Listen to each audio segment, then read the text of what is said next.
Hello everyone, welcome to Hindi literature with Bhavnagari channel पर। तो चलते हैं आज हम अपना दुनिया का सबसे अनमोल रत्न कहानी पार्ट 2 पर। यदि आप हमारे चैनल पर नए हैं तो चैनल को सब्सक्राइब करें। तो कल हम कहाँ थे? यहाँ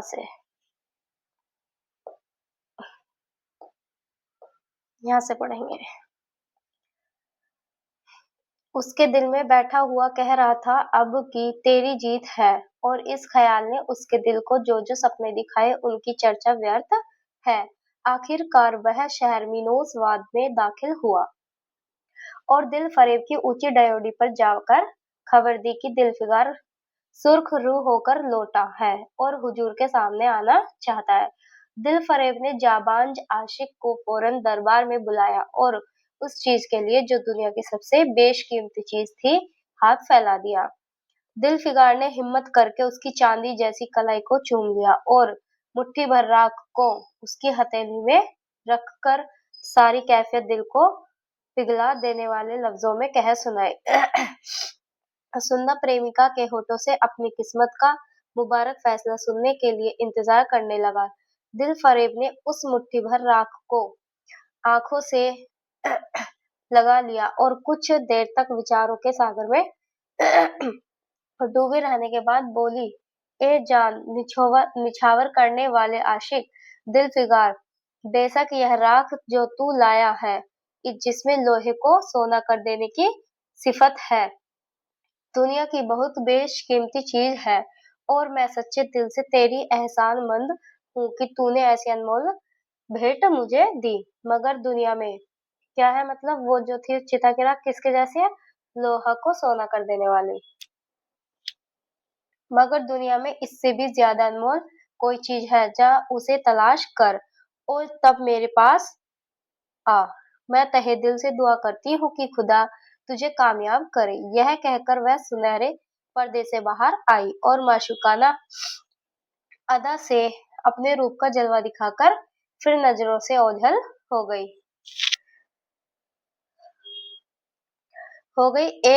बिजली थी एक बिजली थी कि कौंधी और फिर बादलों के पर्दे में छिप गई। अभी दिलफिगार के होश हवास ठिकाने पर न आने पाए थे कि चौकीदार ने मुलायमियत से उसका हाथ पकड़कर यार के कूचे से उसको निकाल दिया और फिर तीसरी बार वह प्रेम का पुजारी निराशा के अथाह समुद्र में गोता खाने लगा।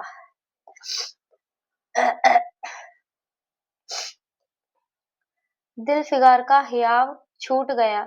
उसे यकीन हो गया कि मैं दुनिया में इसी तरह नाशाद और नामुराद मर जाने के लिए पैदा किया गया था, और अब इसके सिवा और कोई चारा नहीं कि किसी पहाड़ पर चढ़कर नीचे कूद पड़ूं ताकि माशूक के जुल्मों की फरियाद करने के लिए एक हड्डी भी बाकी न रहे।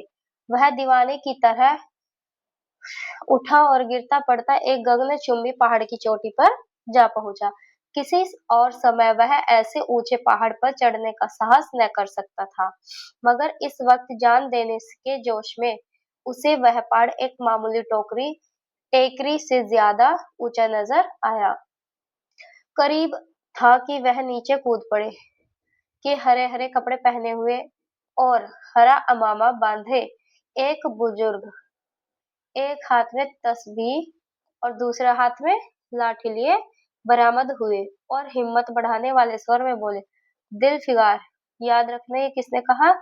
कौन कह रहा है? बूढ़ा, जो एक बुजुर्ग है, कि दिलफिगार, नादान दिलफिगार, यह क्या बुजदिलों जैसी हरकत है? तू मोहब्बत का दावा करता है और तुझे इतनी भी खबर नहीं कि मजबूत इरादा मोहब्बत के रास्ते की पहली मंजिल है। मर्द बन और यो हिम्मत न हार।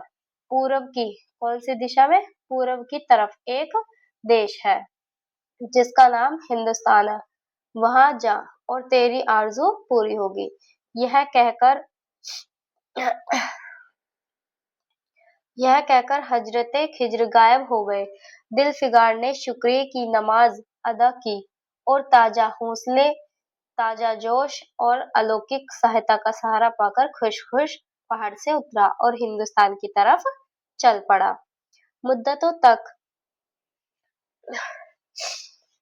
मुद्दतों तक कांटे से भरे हुए जंगलों, आग बरसाने वाले रेगिस्तानों, कठिन घाटियों और अलंगे पर्वतों को तय करने के बाद जुल्फिकार हिंदी की पाक सरजमीन में दाखिल हुआ और एक ठंडे पानी के सोते में सफर की तकलीफें धोकर थकान के मारे नदी के किनारे लेट गया।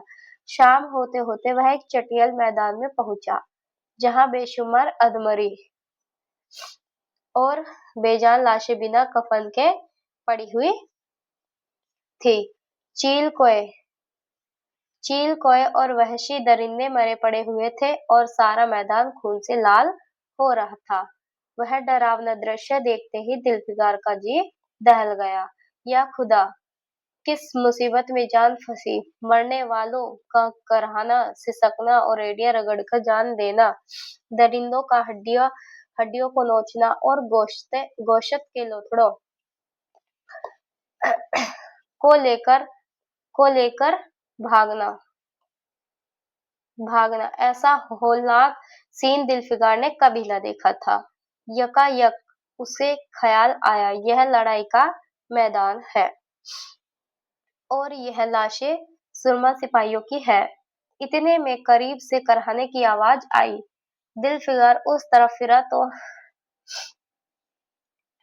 दिलफिकार दिलफिकार उस तरफ फिरा तो देखा कि एक लंबा तगड़ा आदमी, जिसका मर्दाना चेहरा जान निकालने की कमजोरी से पीला हो गया है, जमीन पर सर झुकाए पड़ा हुआ है। सीने से खून का फव्वारा जारी है, मगर आबदार तलवार की मूठ पंजे से अलग नहीं हुई। दिलफिकार ने एक चिथड़ा लेकर घाव के मुंह पर रख दिया ताकि खून रुक जाए और बोला, ए जवान मर्द, तू कौन है? जवान मर्द ने यह सुनकर आंखें खोली और वीरों की तरह बोला, क्या तू नहीं जानता मैं कौन हूँ? क्या तूने आज इस तलवार की काट नहीं देखी? मैं अपनी माँ का बेटा और भारत का सपूत हूँ। कहते कहते उसकी त्योरियों पर बल पड़ गए। पीला चेहरा गुस्से से लाल हो गया और आबदार शमशीर फिर अपना जौहर दिखाने के लिए चमक उठी। दिलफिकार समझ गया कि यह इस वक्त मुझे दुश्मन समझ रहा है। नरमी से बोला, ए जवान मर्द, मैं तेरा दुश्मन नहीं हूँ। किसने कहा है? दिलफिकार ने। अपने वतन से निकला हुआ एक गरीब मुसाफिर हूँ, इधर भूलता भटकता आ निकला। बराए मेहरबानी मुझसे यहाँ की कुल कैफियत बयान कर। यह सुनते ही यह सुनते ही घायल सिपाही बहुत मीठे स्वर में बोला, अगर तू मुसाफिर है तो आ मेरे खून से तर पहलू में बैठ जा, क्योंकि यही 2 अंगुल जमीन है जो मेरे पास बाकी रह गई है और जो सिवाय मौत के कोई नहीं छीन सकता। अफसोस है कि तू यहाँ ऐसे वक्त में आया जब हम तेरा आतिथ्य सत्कार करने के योग्य नहीं है। हमारे बाप दादा का देश आज हमारे हाथ से निकल गया और इस वक्त हम बेवतन है। मगर पहलू बदलकर हम हमलावर दुश्मन को बता दिया कि राजपूत अपने देश के लिए कैसी बहादुरी से जान देता है। यह आसपास जो लाशें तू देख रहा है, यह उन लोगों की है जो इस तलवार के घाट उतरे हैं। मुस्कुराकर और गोया कि मैं बेवतन हूँ, मगर गनीमत है कि दुश्मन की जमीन पर मर रहा हूँ। सीने के घाव से चिथड़ा निकालकर क्या तूने यह मर्रम रख दिया? खून निकलने दे, इसे रोकने से क्या फायदा? क्या मैं अपने ही देश में गुलामी करने के लिए जिंदा रहूं? नहीं, ऐसी जिंदगी से मर जाना अच्छा है। इससे अच्छी मौत मुमकिन नहीं है।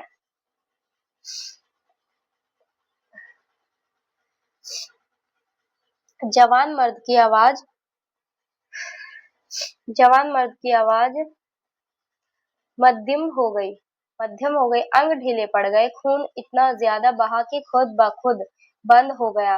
रह रहकर एक आध बूंद टपक रहा था। आखिरकार सारा शरीर बेदम हो गया, दिल की हरकत बंद हो गई और आंखें मूंद गए। दिलफिकार ने समझा अब काम तमाम हो गया कि मरने वाले ने धीमे से कहा, भारत माता की जय, और उसके सीने से खून का आखिरी कतरा निकल पड़ा।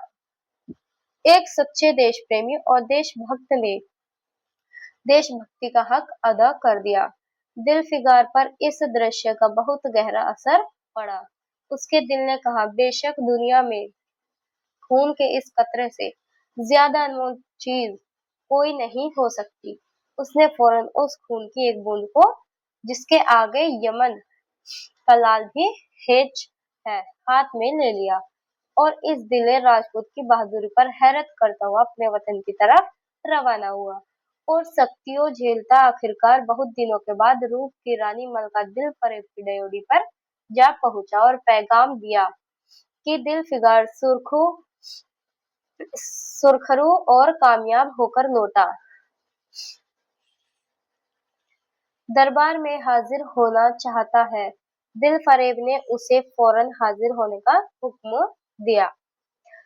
खुद हस्बे मालूम सुनहरे पर्दे की ओट में बैठी कौन, दिलफरेब, और बोली, दिलफिकार, अब की तू बहुत दिनों के बाद वापस आया है, ला दुनिया की सबसे बेशकीमती चीज कहाँ है।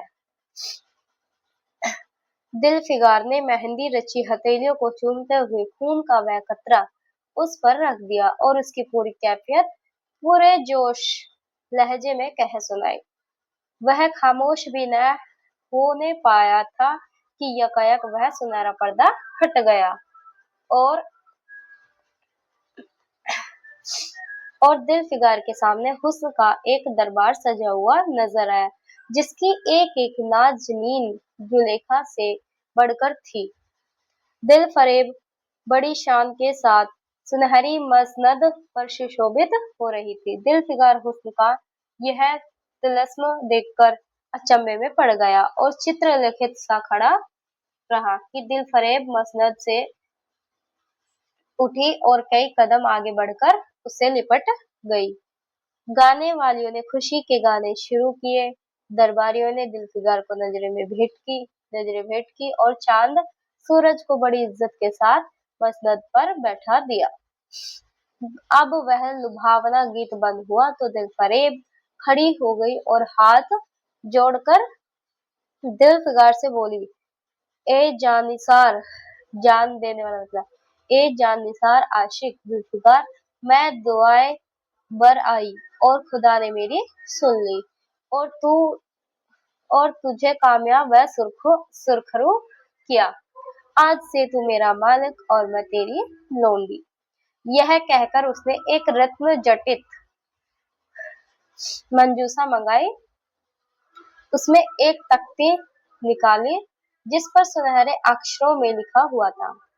तो क्वेश्चन पूछा भी जा सकता है कि सुनहरे अक्षरों में क्या लिखा हुआ था। तो क्या लिखा हुआ था? खून का वह आखिरी कतरा जो वतन की हिफाजत में गिरी दुनिया की सबसे अनमोल चीज है। ठीक है, तो ये क्वेश्चन स्वर्ण, ये क्या नाम है, ये पंक्ति किसमें लिखी गई है? स्वर्ण अक्षरों में। और ये कौन सी तख्ती थी? रत्न जड़ित मंजूसा एक तख्ती थी, उस पे ये स्वर्ण अक्षरों में लिखा था। ये अब हमारी कहानी कंप्लीट होती है और आप ये प्लेलिस्ट में जाओगे तो आपको इसका पार्ट 1 मिल जाएगा। ये इसका पार्ट 2 है। और आप यदि आने वाली वीडियो का नोटिफिकेशन सबसे पहले आप पाना चाहते हैं तो चैनल को सब्सक्राइब करें, चैनल को लाइक एंड शेयर भी करें। चलते हैं, मिलते हैं नेक्स्ट वीडियो में, तब तक के लिए बाय टाटा, धन्यवाद।